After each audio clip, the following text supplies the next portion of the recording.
Thanks for watching voice of Islam. Sheikh साहब के बयानात के लिए लाइक, शेयर एंड सब्सक्राइब करें। बिस्मिल्लाहिर्रहमानिर्रहीम।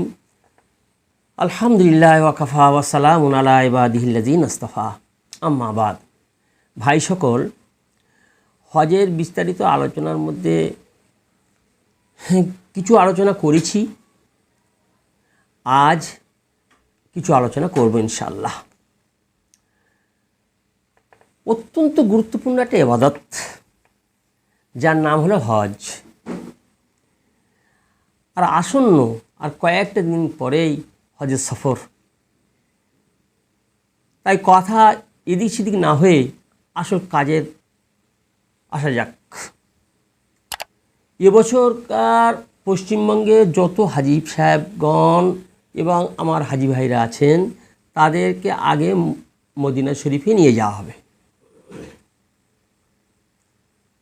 এই জন্য ইহরাম সংক্রান্ত বিস্তারিত বিষয়, এই আগে মদিনায় যাচ্ছি না আগে মক্কায় যাচ্ছি তার উপর নির্ভর করছে। তাই বলি, আগের ভিডিওতে বলে দিয়েছি যে হজ 3 প্রকার ছিল। একটা হলো ইফরাদ, মানে কেবলমাত্র হজ, আর আরেকটা হলো কেরান, অর্থাৎ ওমরা এবং হজ দুটো একই সঙ্গে ইহরাম বেঁধে থাকতে হবে। আর আরেকটা হলো তামাত্তু। ওমরা এবং হজ দুটো হবে বটে, কিন্তু প্রথমে ওমরা হয়ে গিয়েই ইহরাম খুলে এখন অবস্থায় থাকার পরে পুনরায় হজের ইহরাম করা। আমরা যারা বাইরের মানুষ আছি, ইন্ডিয়া, বাংলাদেশ, পাকিস্তান ইত্যাদি, এদের জন্য এই দুটো হজ, 3টে হজ সব করতে পারবেন। কিন্তু যারা হারামের মধ্যে আছেন, মক্কা শরীফের মধ্যে আছেন, তারা কিন্তু এই তামাত্তু বা হজ্জে কেরান তাদের জন্য ঠিক হবে না। তারা শুধু হজ্জে ইফরাদ, অর্থাৎ শুধু হজ করবেন, আর তা নিলে শুধু ওমরা করবেন। যাই হোক, আমরা এত দূর থেকে যাচ্ছি, আমরা হজ্জে ইফরাদ কেন করব? শুধু হজ করবো কেন? মরি করব না। এবারে কেরান করব কিংবা তামাত্তু করব। কেরান করার বিষয়ে হানাফিয়াদের নিকটে ওইটাই ভালো, কিন্তু অনেক রেস্ট্রিকশান, অনেক কিছু কষ্টসাধ্য ব্যাপার আছে। কেন?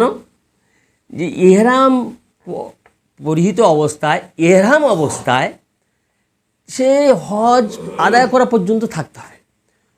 অথচ দেখা যাচ্ছে আমাদের ইন্ডিয়ার এই হাজিগুলো দীর্ঘদিন আগে 45 দিন, 46 দিন বা 50 দিন থাকা, তার মধ্যে সে হজ করার এতদিন আগে, 1 মাসেরও বেশি আগে আমাদেরকে নিয়ে যাচ্ছে। আল্লাহু আকবার! জাস্ট হজ হয়ে গেল, আমাদের ফিরে আসতে হবে। 35 দিন, 37 দিন আগে আমাদের যেতে হচ্ছে। তো এখন যদি কেরান হজ করি, তাহলে এখন থেকে ইহরাম বেঁধে যেতে হবে, অর্থাৎ সেই মদিনায় থেকে ইহরাম বেঁধে যেতে হবে কম করে 1 মাস। তো এই 1 মাস ধরে সেই ইহরামের সমস্ত কার্যাদি, বাধা নিষেধ সবগুলোকে মানতে হবে। কঠিন হয়ে দাঁড়াবে।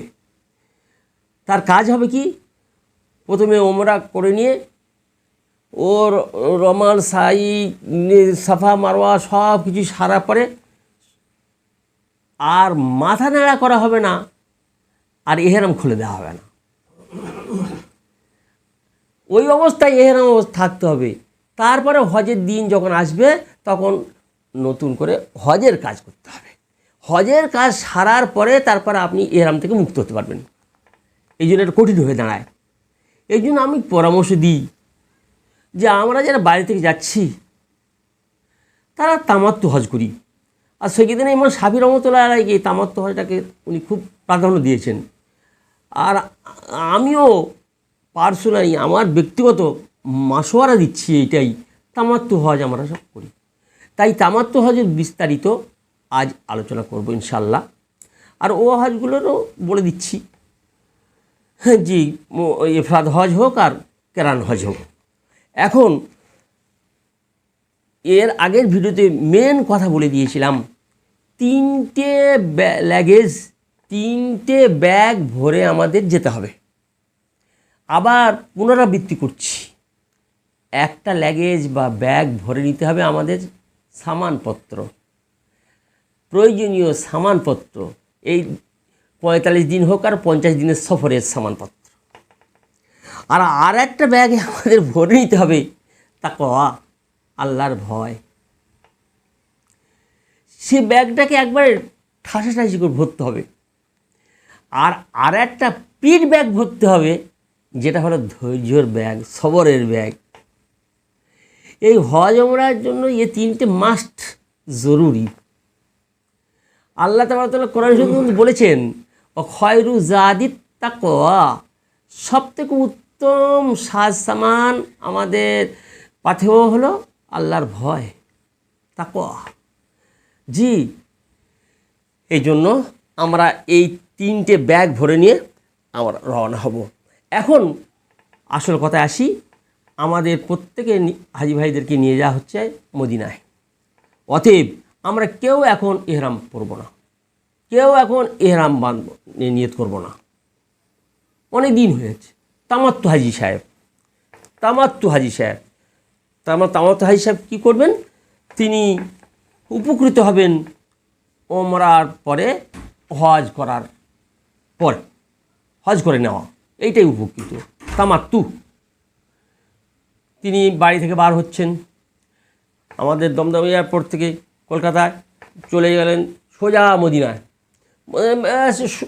সব অবস্থা আমরা বিনা এহরামে যাচ্ছি, পায়জামা জামা পরে যাচ্ছি, মেয়ে ছেলেরা যেমন পোশাক পরে যাচ্ছি, সে সমস্তগুলোকে আমরা তো বিস্তারিত বলেছি। মেয়েদের জন্য এহরামের জন্য কোনো নতুন কোনো পোশাক নেই, কাপড় নেই, কিছু নেই।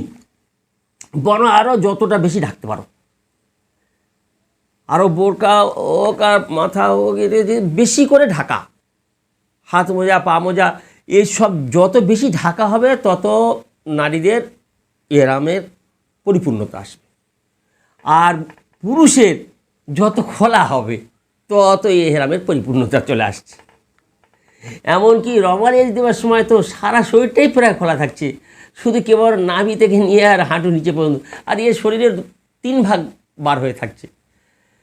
কিন্তু নারীর তা শুধু একটি স্থান, মুখমণ্ডলটা না ঢাকা মাদের। এখন আমরা চলে গেলাম ঘর থেকে, কিন্তু যাচ্ছি বিনা এহরামে। ভালো করে আবার খেয়াল করি, বিনা এহরামে যাচ্ছি। মক্কায় চলে গেলাম, কোথায়? মদিনায় যাওয়ার পরে আমাদের কমপক্ষে হাই সাহেবদের রাখা হয় 8 দিন। কারণ 40 ওয়াক্ত নামাজের একটা বিশেষ এহতেমাম আছে, তা সেটা শুধু মদিনা মসজিদের জন্য এই হাদিসটা খাস নয়। এটা আমরা হাদিসটা একটু উল্টো বুঝে ফেলি, যে মদিনা মুনাওয়ারার মসজিদে নববীতেই 40 ওয়াক্ত নামাজ পড়তে হবে। জি না, হাদিস পাকে এসছে যে 40 ওয়াক্ত নামাজ যদি কেউ তাকবীরে উলার সঙ্গে পড়ে নেয়, তার মুনাফিকের দপ্তর থেকে তার নামটাকে কেটে দেওয়া হবে আর তাকে জান্নাত নসিব করা হবে। জি, তার বিরাট বড় একটা পুরস্কারে পুরস্কৃত করা হবে। তো মসজিদে নববীতে শুধু পড়লে হবে নাকি? জি না, মসজিদে নববীতে নামাজ পড়লে 1000 রাকাত নামাজ পড়া সব পাওয়া যাবে। জি, আমাদের এইসব মসজিদে নামাজ পড়লে যা 1 রাকাত পাওয়া যাবে, ওখানে 1000 রাকাত পাওয়া যাবে। কিন্তু কাবা শরীফে যদি পড়া হয় 1,00,000 রাকাত সব পাওয়া যাবে। সেখানে যদি 40 ওয়াক্ত নামাজটা তাকবীরুল্লাহর সঙ্গে পড়া হয়, তাহলে আরও কত সব পাওয়া যাবে। তো কিন্তু এইটাকে বুঝে নিয়ে স্বাভাবিকভাবে এই পরিবেশ চলছে যে হাই সাহেবদেরকে মদিনা মুনাওয়ারাকে 40 ওয়াক্ত নামাজ আদায় করার ব্যবস্থা করা হয়, অর্থাৎ মিনিমাম 8 দিন রাখা হয়। 8 দিন থাকা হলো। এইবার আমরা যাব মক্কা শরীফে। যিনি যে হজ করবেন সেই হজে নিতে যাচ্ছেন। এখন আমার মাসরা হলো এইটাই, মদিনা শরীফের আপনার ডেরায় থেকে, অর্থাৎ বাসায় থেকে আপনি এহরাম বাঁধবেন। এইবার এহরাম কি করার, এহরাম কেমন করে চলবে বিস্তারিত আমি বয়ান করেছি এর আগে, তবুও নতুন আপনাদের সম্মুখে রাখছি কথা। এহরামটা ওই পুরুষের জন্য ওই কাপড় পোশাকটার নাম এহরাম নয়। আমার মাদের জন্য, নারীদের জন্য ওই পোশাকগুলো এহরাম নয়। এহরাম কারে বলে? এহরাম বলা হয় এই নিয়ত করে তালবিয়া পড়ার নাম। নিয়তের সাথে সাথে তালবিয়া। আর আমি এখানে কথা রেখে বলি একটা কথা, তালবিয়া এটা আরবি শব্দ। তালবিয়া শব্দটা বুখারী শরীফের হাদিস থেকে এসছে যে আল্লাহ রসুল সাল্লাল্লাহু আলাইহি ওয়াসাল্লাম এই শব্দ পড়ে তালবিয়া পড়তেন। লাব্বাইক আল্লাহুম্মা লাব্বাইক, লাব্বাইক লা শারীকা লাক লাব্বাইক, ইন্নাল হামদা ওয়ান নি'মাতা লাকা ওয়াল মুলক লা শারীকা লাক। এই তালবিয়াটা খুব খুব খুব মুখস্থ করে নিতে হবে এবং এর অর্থ জেনে। আমি বারবার বলে দিয়েছি, লাব্বাইক মানে উপস্থিত।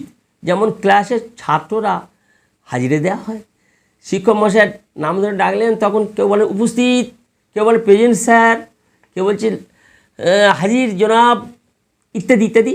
তো এই শব্দগুলো তাই আল্লাহ পাক ডেকেছেন তো আমাদেরকে, তাই আল্লাহ পাকের দরবারে ওইটাই এহরাম বেঁধে আমি উপস্থিত, আমি উপস্থিত, লাব্বাইক লাব্বাইক লাব্বাইক, উপস্থিত আল্লাহ, আমি উপস্থিত, আমি হাজির, আল্লাহ তোমার দরবারে আমি হাজির।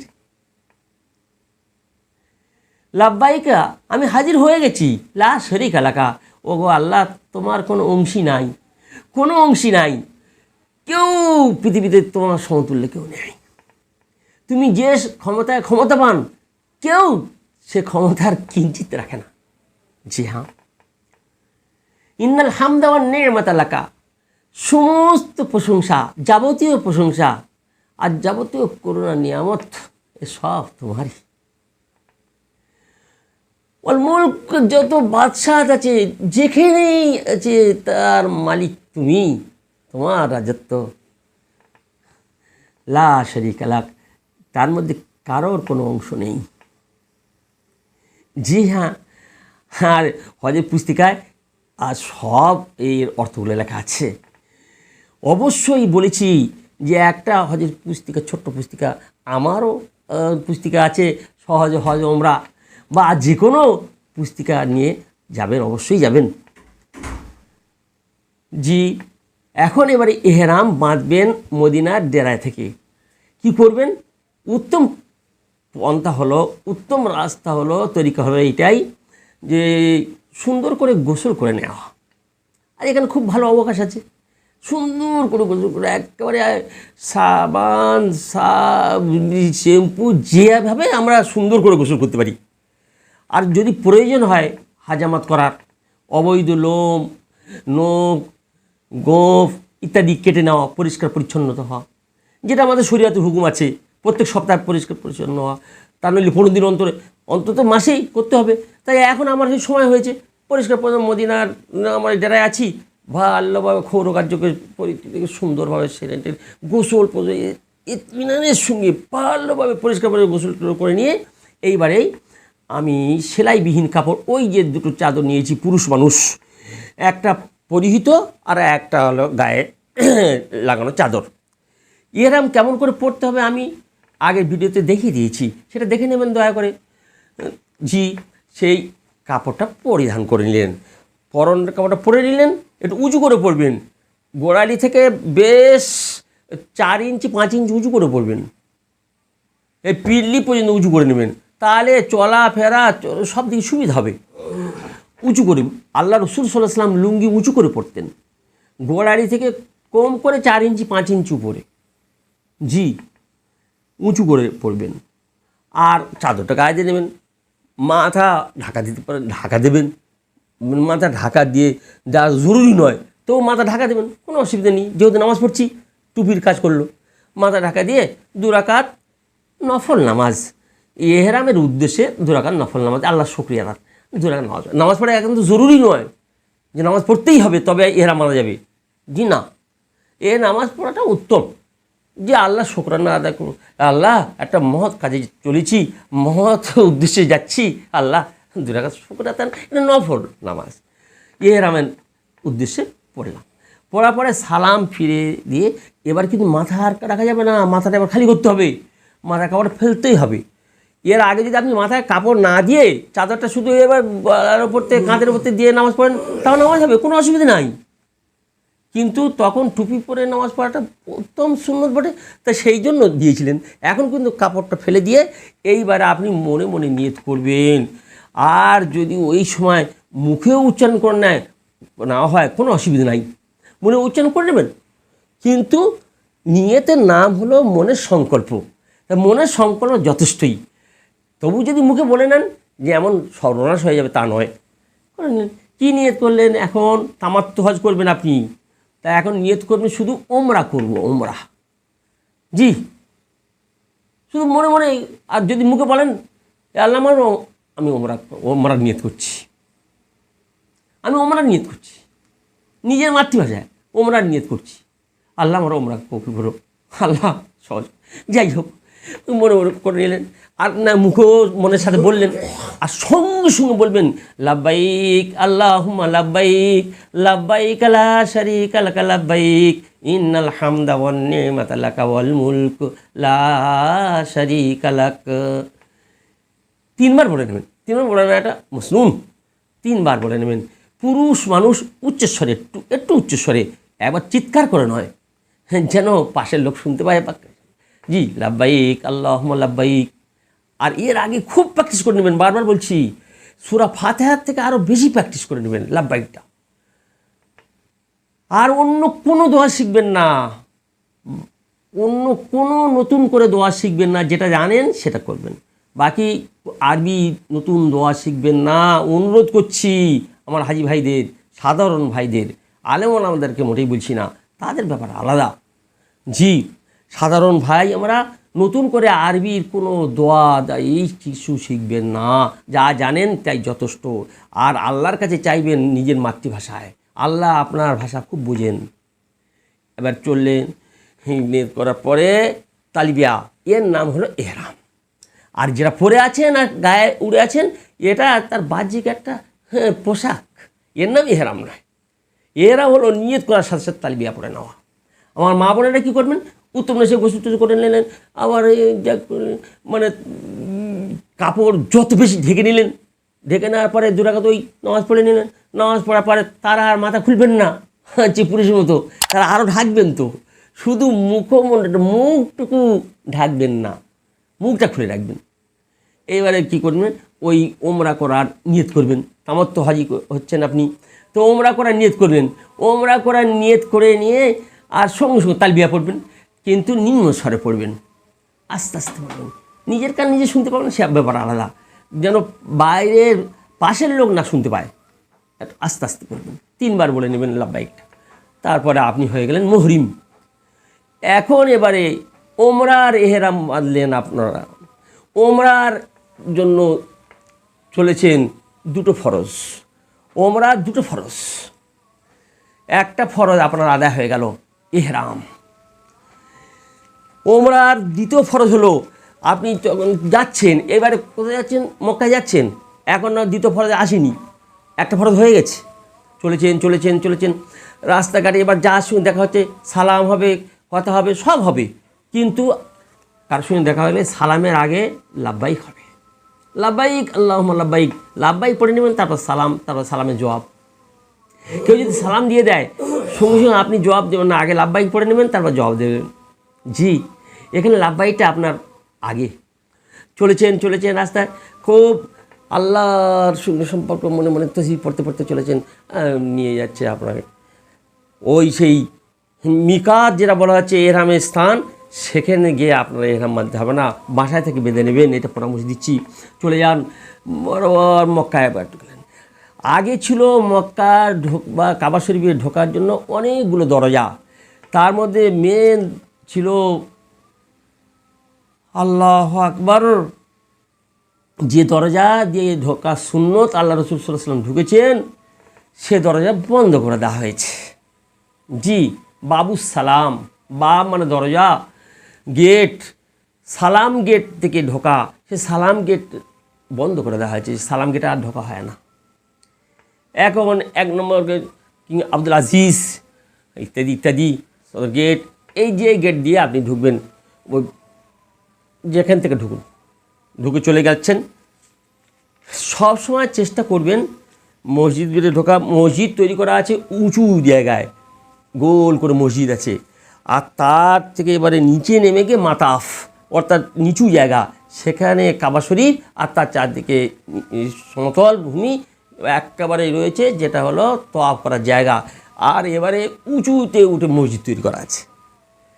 এখন ওই নিচুতে নামবার আগে কাবা শরীফ বুঝতে পারছি গেট থেকে ঢোকার পরে এবারে কাবার নজর আসবে, তবু আপনি কাবার দিকে না তাকিয়ে মাথাটা একটু নিচু করে একটু এগিয়ে গিয়ে আমরা এগিয়ে কাবার দিকে দেখবেন না, একটু বেশ এবারে ওখানে বুঝতে পারছেন হ্যাঁ এবারে কাবার সামনে আসছে, এবারে কিছুটা দূরে গেলে নিচে নামতে হবে, সেখানে পজিশান নিয়ে দাঁড়িয়ে গেলেন একটু সাইডে, যাতে করে লোকেরা ধাক্কা না হয়।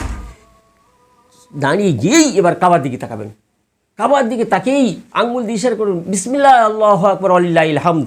যদি এটা বলতে পারেন তাহলে কিচ্ছু নয়, আল্লাহু আকবার বলে দিলেন, হাত ইশারা করে আল্লাহু আকবার। ও আল্লাহ তুমি মহান, তোমার ঘর। জি, আর ওই দিয়েই সঙ্গে সঙ্গে দরুদ শরীফ পড়ে নেবেন, একটু দরুদ শরীফ পড়ে নিয়েই দোয়া, হাত তুলে দোয়া করে কাঁদবেন।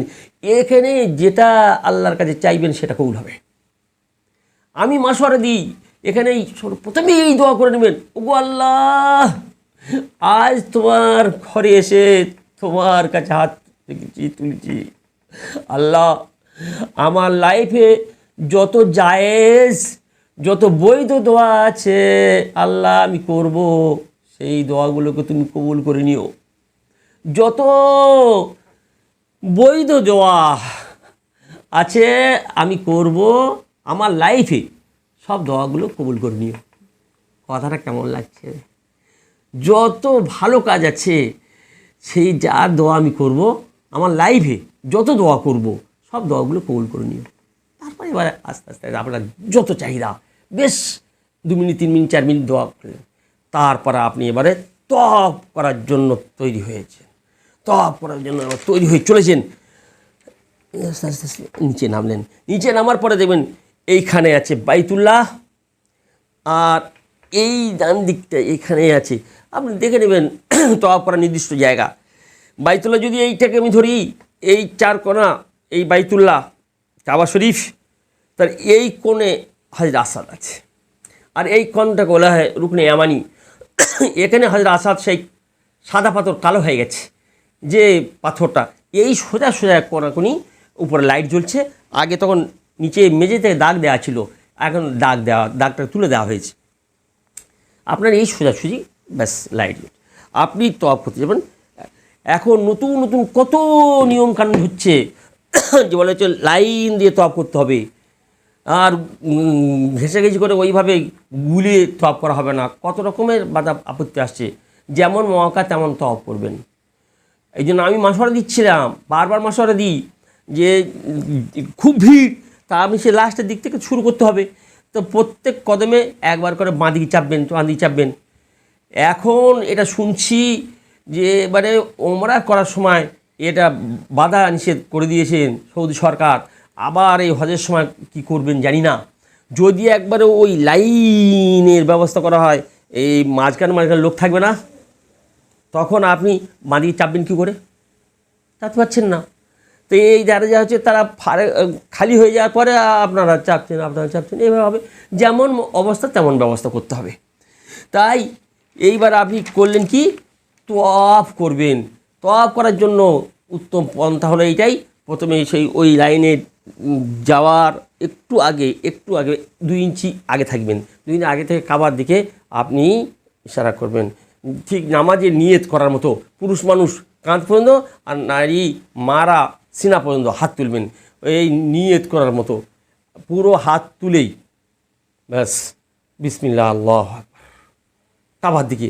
তারপর হাতটা প্রসারিত করে এই দিকে যেন কাবার শরীফ আমি ওই হজরত আসাদ বা কাবার শরীফ আমি ধরছি, এরকম অবস্থা করে মুখে বিনা আওয়াজে চুমু খা, একে বলা ইস্তিলাম। জি, আর আপনি পুরুষ মানুষ, তখন আপনি ইজদেবা করে নেবেন। এই পর্যন্ত যখন আমি ওই কাবাকে এই তওয়াফ করার মধ্যে তৈরি হয়েছি, এই পর্যন্ত লাব্বাইক শেষ, আর লাব্বাইক নেই, লাব্বাইক খতম হয়ে গেছে। এবার আমি ইজদিবা করবেন। ইজদিবাটা কি? ডান বগলের তলায় থেকে সেই আপনার চাদরটাকে তুলে নিয়ে বাম কানটাকে ঢেকে দেওয়া, ব্যাস। এবার কাজ যদি খালি থাক, আর ভরা যায়। ডান কানটা খালি করতে হবে, কাপড়টা চাদরটা ডান বগলের নিচের থেকে তুলে নিয়ে বাম কাঁধের উপরে দিয়ে দেওয়া, এর নাম ইজতেবা। এই ইজতেবাটা কটা চক্করে থাকবে? 7টা চক্করের নাম এক তওয়াফ। 7টা চক্করেই পুরোটাই 7টা চক্করে ইজতেবা থাকবে। জি, আর প্রথম 3টে চক্কর যখন আপনি দেবেন তখন পুরুষ মানুষের জন্য রমাল করতে হয়। রমাল মানে বীরের ভঙ্গিমা দেখানো, বীর যোদ্ধা, তারা যেমন কাঁধ হেলিয়ে জি পা তুলে যেন যেন বীরের মতো 3বার, তাকে বলা রমাল। জি হ্যাঁ, এই 3বার করবেন। মেয়েদের রমাল নেই, মেয়েদের ইজতেবা নেই। জি, মেয়েরা মুখমণ্ডলটা যেন একবারে কাপড় চিপকে না থাকে, যার জন্য ক্যাপ টাইপের বিভিন্ন আছে। পর্দা তো জরুরি, এই জন্য মুখে কাপড়টা চিপকে না থাকে, না লেগে থাকে, যার জন্য কাপড়টাকে একটু আড়াল করে নিয়ে রাখা হয়। কেউ যদি এমন ব্যবস্থা না থাকে, মুখ ওপেন থাকে, কোনো অসুবিধা নাই, জেনে রাখবেন। জি, শরীয়ত ওটা খোলার অনুমতি, কিন্তু দেখা যাচ্ছে যে ফেতনার যুগ, ফেতনা, এই জন্য পাড়াতে চেষ্টা করা, এই ক্যাপটার সামনে তাতে কাপড়টা ঝুলছে, আর যদি তার অবকাশ না থাকে সেরকম ওপেন খোলা থাকবে। জি, নারীরা রমাল করবেন না। এবার একবার চলে এসে এই তওয়াফের সময় কয়েকটা জিনিস খেয়াল রাখতে হবে। 1 নম্বর রাখতে হবে, আকাশ দিকে তাকাবেন না। তওয়াফকালীনে আকাশের দিকে দেখা ঠিক নয়। তওয়াফকালীনে কাবা শরীফের দিকে তাকানো ঠিক নয়। এই বাইতুল্লাহ তওয়াফ করছি আর বাইতুল্লাহকে দেখছি। এখন আমাদের হাই সাহেবদের কত রকমের রোগ এসে গেছে। এই তওয়াফকালীন সেলফি ফটো তোলা হচ্ছে, তওয়াফকালীন মোবাইল তোলা হচ্ছে, তওয়াফ করা হচ্ছে, আর এদিকে সর্বনাশ। তওয়াফের সময় বাইতুল্লাহর দিকে দেখা নিষেধ, তওয়াফের সময় আকাশের দিকে তাকানো নিষেধ। ভালো করে কথাটা বলছি, চাই মা হোক আর চাই বাপ হোক, অর্থাৎ পুরুষ হোক আর নারী হোক, সবার জন্য তওয়াফের সময় সবথেকে উত্তম এই তসবিহগুলো পড়া। সুবহানাল্লাহ, আলহামদুলিল্লাহ, লা ইলাহা ইল্লাল্লাহ, আল্লাহু আকবার, পৃথক পৃথক হোক আর একসঙ্গে হোক, তেলাওয়াত করা। জি, মনে মনে এই তসবিহ পড়া মুখে, আর মনে মনে দোয়া চা, আল্লাহর কাছে ইস্তেগফার করা, আল্লাহর কাছে কাঁদা মনে মনে, আর কাউকে কষ্ট না দেওয়া, কারোর থেকে কষ্ট না নেওয়া, এইভাবে তওয়াফ করবেন আস্তে আস্তে, এক মনে এক ধ্যানে। আর যখন যদি কাছে এসে যান তো এই বাইতুল্লাহর এরপরে এই কোণে, এই কোণে তো হজর আসাদ, আর এই কোণ থেকে এই পর্যন্ত বাইতুল্লাহ শেষ হয়ে গেছে, কিন্তু জায়গাটা ছিল এইটাকে ঘিরে দেওয়া হয়েছে পাঁচিল দিয়ে, এই বগল পর্যন্ত উঁচু পাঁচিল, দাঁড়ালে এই বগল পর্যন্ত এসে যাবে পাঁচিলটা। এই পাঁচিলের গায়ে হাত দেবেন না, পাঁচিল গায়ে টাচ করবেন না। আর বাইতুল্লাহ শরীফের তওয়াফকালীনে আপনি হাত লাগাবেন না, টাচ করবেন না, কারণ এগুলো সবগুলো আতর দিয়ে ধুয়ে দেওয়া আছে। এটাকে বলে হাতিম। এই হাতিমকে ঘিরে দেওয়া আছে এই পাঁচিল দিয়ে, এই বগল পর্যন্ত উঁচু পাঁচিল। তা আপনি যে পাঁচিল ধরে ধরে তওয়াফ করবেন? জি না, আপনি এখন মুহরিম, আপনাকে এই সুগন্ধ লাগানো যাবে না, আর এই সুগন্ধ আপনাকে ব্যবহার করা যাবে না। আর বাইতুল্লাহকে আতর দিয়ে ধুয়ে দেওয়া হচ্ছে, বাকায়দা একেবারে ধুয়ে দেওয়া হয়েছে। অতএব আতর লাগানো আছে, আপনি হাত দেবেন না। এটা হাই সাহেবরা খুব ভুল করে ফেলেন। তারপরে আপনি তো করে এই কোণে যখন আসলেন, এই কোণটা, তখন আপনি পারেন তো এই দোয়াটা পড়ে দেবেন, রব্বানা আতিনা ফিদ দুনিয়া হাসানা ওয়া ফিল আখিরাতি হাসানা ওয়া কিনা আযাবান নার ওয়া আদখিলনাল জান্নাতা মা'আল আবরার ইয়া আজিজ ইয়া গফফার।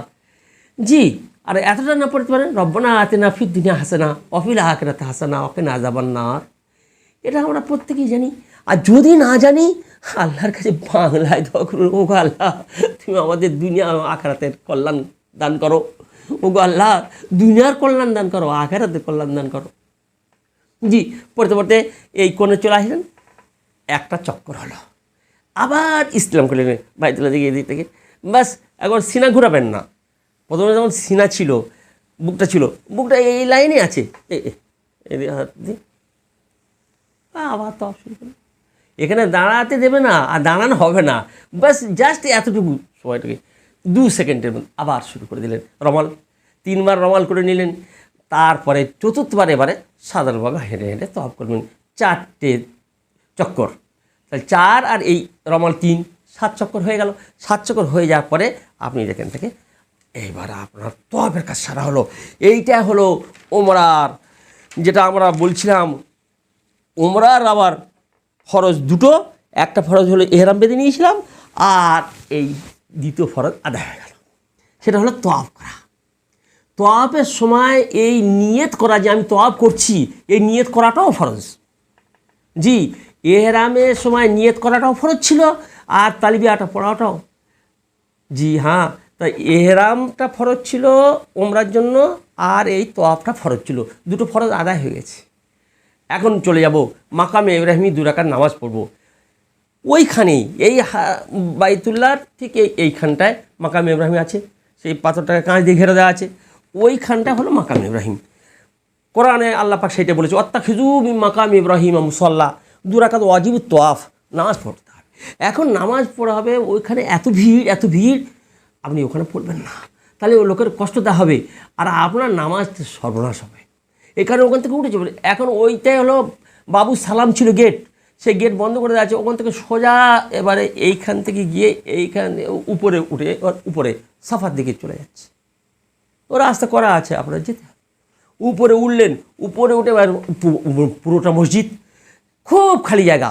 সেখানে ইতমিনানের সঙ্গে মাদের আলাদা জায়গা করা আছে মক্কা শরীফের, সেখানে আপনার ফ্যামিলি হলো, সেখানে দিলেন।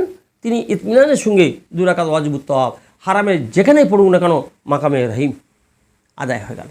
2 রাকাত পড়ে নেওয়ার পরে এবারে জমজম পান করুন।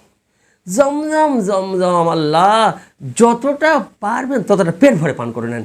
মুখে লাগান, হাতে লাগান, বুকে লাগান, মাথায় লাগান, লাগিয়ে দিয়ে মাও জমজম লেমা সুরিবা, হাদিস পাকে এসছে। আল্লাহ রসুল বলছেন, যে নিয়েতে পান করবে সেটা খাদ্যর কাজ করবে, পানীয়র কাজ করবে, আর আপনার রোগের সেবা কাজ করবে, আপনার ইলেম আমালের কাজ করে দেবে। জমজম যত পারেন। আর একটা সবসময় 2 লিটারের বোতল রাখবেন ব্যাগে, সব সময় ওই 2 লিটার বোতল ভরে নিলেন।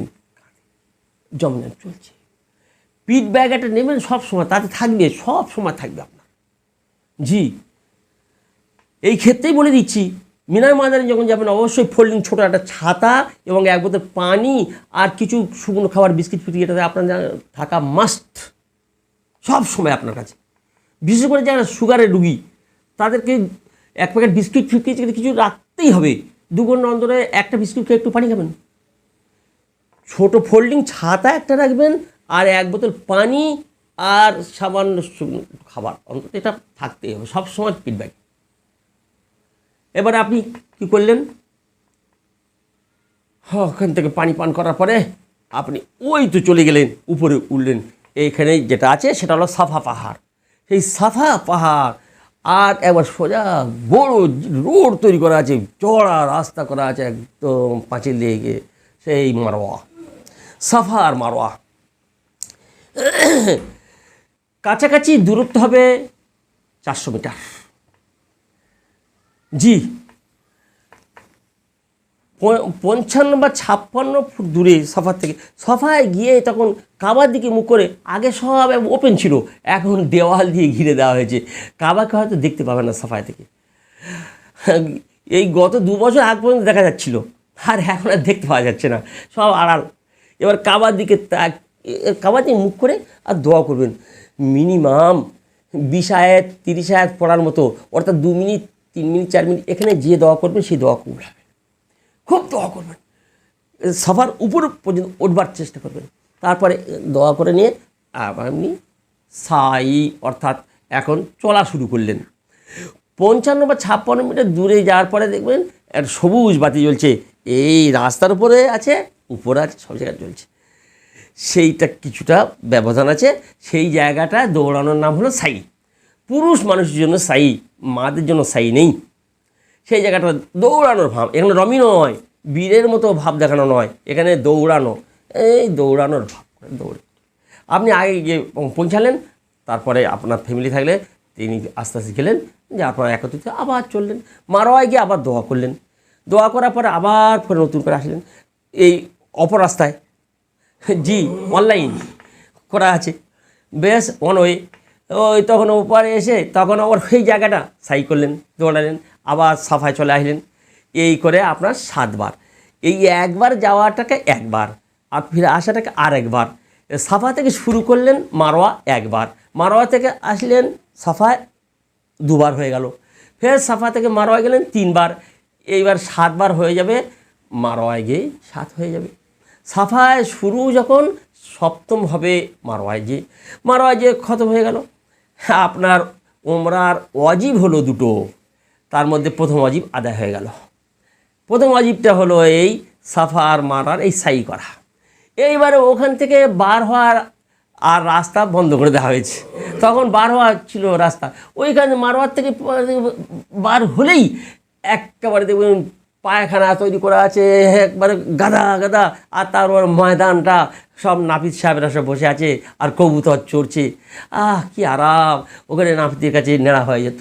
এখন কিন্তু ওটা রাস্তাটা ব্লক করে দেওয়া হয়েছে, এখন আপনার ঘুরে চলে আসতে হবে। ওইখানে আপনি আপনার সাথীকে নেড়া করে দিতে পারেন, আর আপনি নিজে নিজে নেড়া হতে পারেন। ব্যাস আপনি নেড়া হয়ে যান, আপনার সম্পূর্ণ দ্বিতীয় ওয়াজিব আদায় হয়ে গেল। আপনি এখন ওমরা থেকে ফারাক হয়ে গেলেন। চাই ওখানে করুন, এইবারে মাদের ওইখানেই সেরে দেবেন। নিজের মা নিজেই হোক, আর আপনি তার মহরিম আপনি হোক, ছোট কাঁচি সাথে নেবেন, নিয়েই মেয়েদের চুলটা পুরো ছাড়িয়ে নেবেন। নেওয়ার পরে ডগ থেকে 1.5 ইঞ্চি থেকে 2 ইঞ্চি, 1 ইঞ্চি কম যেন না হয়, মিনিমাম 1 ইঞ্চি, ম্যাক্সিমাম 2 ইঞ্চি, এই ডগ থেকে চুল কেটে দিলেন। তো মেয়েরা নিজে কাটতে পারে, ব্যাস তার ইহরাম থেকে খতম। ইহরামের 2টো ওয়াজিব, একটা হলো সাই করা, আর আরটা হলো চুল কেটে নেওয়া বা নেড়া হওয়া পুরুষের জন্য। এইবারে আমার মাও ইহরামের ওয়াজিব 2টো আদায় করে নিলেন। ওদিকে 2টো ফরজ ছিল, ব্যাস আপনার ওমরার কাজ শেষ। আপনি বাইরে যে নেড়া হলেন কিংবা বাসায় গিয়ে নেড়া হলেন, তারপরে আপনার সব। এবার আপনি অবস্থায় থাকুন, বারবার তোয়াফ করুন। আবার যদি ওমরা করতে চান তাহলে এখন সে মসজিদে আয়েশা মাকামে তানঈম সেখানে যেতে হবে, অর্থাৎ হারামের বাইরে 11-12 কিলোমিটার দূর। সেখানে যেয়ে আপনাকে ফের ওমরার ইহরাম বাঁধতে পারেন, এসে ওমরা করে নিতে পারেন, একাধিক ওমরা করতে পারেন। এখন হজের আসল কাজ হলো 5টা দিক। আল্লাহ চাইতো ইনশাআল্লাহ হজের 5টা দিন মাত্র হজ, 8 তারিখ, 9 তারিখ, 10 তারিখ, 11 তারিখ, 12 তারিখ, যদি একান্ত না পারা যায় 13 তারিখ। তাহলে হজ মেন হবে 5 দিন কিংবা 6 দিন। তার মেন কাজটা ইনশাআল্লাহ এক ভিডিওতে আপনাদের সম্মুখে নতুন করে আবার রাখবো। এখন আপনারা পৌঁছালাম, ওমরার কাজটা সেরে নিলাম। কোন হাজি সাহেব যিনি তামাত্তু করছেন, অর্থাৎ তামাত্তু হাজি, আমার যার পরামর্শ দিচ্ছি, তিনি ওমরার কাজটা সেরে নিলেন। এইবারে হজ আসার অপেক্ষা করছেন। হজ আসার অপেক্ষা করার মধ্যে কী কাজ করবেন আপনি আরাম করে বাসায় থেকে বেশি সময় কাটাবেন হারাম শরীফে, আর পারতপক্ষে চেষ্টা করবেন 5 ওয়াক্ত নামাজটা হারাম শরীফে পড়া। হাদিস শোনালাম, আল্লাহ রসুল সাল্লাল্লাহু আলাইহি ওয়াসাল্লাম বলছেন, এখানে অন্য মসজিদে 1 রাকাতে যা সওয়াব, বাইতুল্লাহ 1 রাকাত পড়লে 1 লক্ষ রাকাতের সওয়াব পাওয়া যাবে। সুবহানাল্লাহ। এখন মুহাদ্দিস কেরাম, ফোকাহাদে কেরামের মতবিরোধ আছে, সেটা কোন জায়গাটা, ওই বাইতুল্লাহ শরীফটা যেটা কাবা শরীফ আর তার উপরে যেটা মসজিদ তৈরি আছে ওখানে পড়লে, নাকি হারাম শরীফের যে কোনো মসজিদে পড়লে পাওয়া যাবে। তাই বিশুদ্ধ মত হিসাবে বলছি, সেটা ওই মসজিদে পড়লে 1 লাখ টাকাতে সব পাওয়া যাবে। হারাম শরীফ তো এরিয়া তো অনেক দূর, সেই আজিজার আগ পর্যন্ত হারাম শরীফ। তা হারাম শরীফের যে কোনো মসজিদ পড়লে ও সব পাওয়া যাবে না। এইটাই বিশুদ্ধ রায়, বিশুদ্ধ মত। কেউ বলেছেন হ্যাঁ ও মসজিদে পড়লেও পাওয়া যাবে, কিন্তু ভাই বিশুদ্ধ মত হলো হারাম শরীফ। ওই জন্য পারতপক্ষে চেষ্টা করবেন হারাম শরীফে সময় কাটানো আর হারাম শরীফে নামাজ পড়া। বাইতুল্লাহর দিকে শুধু কেবলমাত্র তাকালে সব পাওয়া যাবে, বাইতুল্লাহকে তওয়াফ করলে সব পাওয়া যাবে। এবারে আপনি কি করবেন, বেশি সময় তওয়াফ করবেন। তওয়াফ মানে 7টা চক্করের নাম হলো একটা তওয়াফ। এবারে আপনি একটা উমরা করে নিলেন, পরে আবার এখন দেখছেন হজের বাকি আছে 15-20 দিন, ঠিক আছে, শরীর সুস্থ হয়ে গেল, প্রত্যেক দিন একটা করে উমরা করুন না। প্রত্যেকদিন আরও একটা উমরা করা খুব সহজ পদ্ধতি বলে দিচ্ছি। 3-4জন 5জন সাথী জোগাড় করুন। সাথী জোগাড় করলে আপনার বাসায় থেকে আপনি যেখানেই থাকুন না, বাসায় আজিজিয়ায় থাকুন, এখন তো সবার আজিজিয়া, তা আজিজিয়া থেকে ব্যাস ওই চুট করে যাবেন মসজিদে আয়েশা, গাড়ি ধরে নিলেন। 5-6জন সাথী হলে একটা গাড়িতে সুন্দরভাবে অল্প পয়সা খরচ হবে, মাত্র 4 রিয়াল খরচ হবে, ওর বেশি খরচ হবে না। তাও 4 রিয়াল ভাগে পড়বে না, হয়তো 2.5 রিয়াল বা 3 রিয়ালকে ভাগে পড়বে। তাই আপনি সেই গাড়িকে ঠিক করে নেবেন, সেই গাড়িকে আপনার মাকামে মসজিদে আয়েশা থেকে এহরাম বাঁধিয়ে এনে বাইতুল্লাহ পৌঁছে দেবে, তবে আপনি তার ভাড়া দিয়ে দেবেন, তার ভাড়াটা দিয়ে দেবেন। তখন আপনি চলে গেলেন, গিয়ে ওখানে ঘর থেকে তৈরি হয়ে যাবেন, একদম গোসল টোসল করার দরকার হয় তাই করে নেবেন, আর গোসল করার দরকার নেই তাই উজু করে নেবেন, নিয়ে মসজিদে আয়েশা যাবেন আর টুক করে এহরাম পরে 2 রাকাত পরে নে ওমরা এহরাম করে নিন। আপনার আব্বার নামে একটা ওমরা করে দেন, আপনার দাদার নামে একটা ওমরা করে দেন, আপনার মায়ের নামে একটা ওমরা করে দেন, আপনার নানার নামে একটা ওমরা করে দেন, আপনার নানির নামে একটা ওমরা করে দেন, যত পারেন ওমরা করে দেন। তারপরে এসে অন্য সময় এসে তওয়াফ করবেন। এই তওয়াফ হলো নফল তওয়াফ, এই পাঞ্জাবি জামা সব পরে তওয়াফ করছেন, রমাল নেই, ইজদিমা নেই, কিছু নেই, আর সাই নেই, সাফা মারা দৌড়ান নেই, শুধু তওয়াফ। 7 বার চক্কর দেওয়ার পর তওয়াফ হয়ে যাবে। ওই তওয়াফ ওই রকম অন্তত এই 15-20 দিনের মধ্যে 50-60টা তওয়াফ হয়ে যাক না, যার নিয়ত করবেন তার জন্য তওয়াফের সওয়াব পেয়ে যাবেন। এই করে আপনি এখন হজের আগ পর্যন্ত এই কাজগুলো করুন। আল্লাহ তাবারক তাআলা আমার আপনাকে প্রত্যেকের এই করে নেকিগুলো কামিয়ে নেওয়ার তৌফিক দান করুক। যে কটা দিন থাকবেন 1 মিনিট সময় অপচয় করবেন না, 1 মিনিট সময় নষ্ট করবেন না। ইনশাল্লাহ আগামীতে হজের আসল অবস্থাটা বলবো। তাহলে তামাত্তু হাজি সাহেব তার ওমরার কাজ সম্পূর্ণ হলো।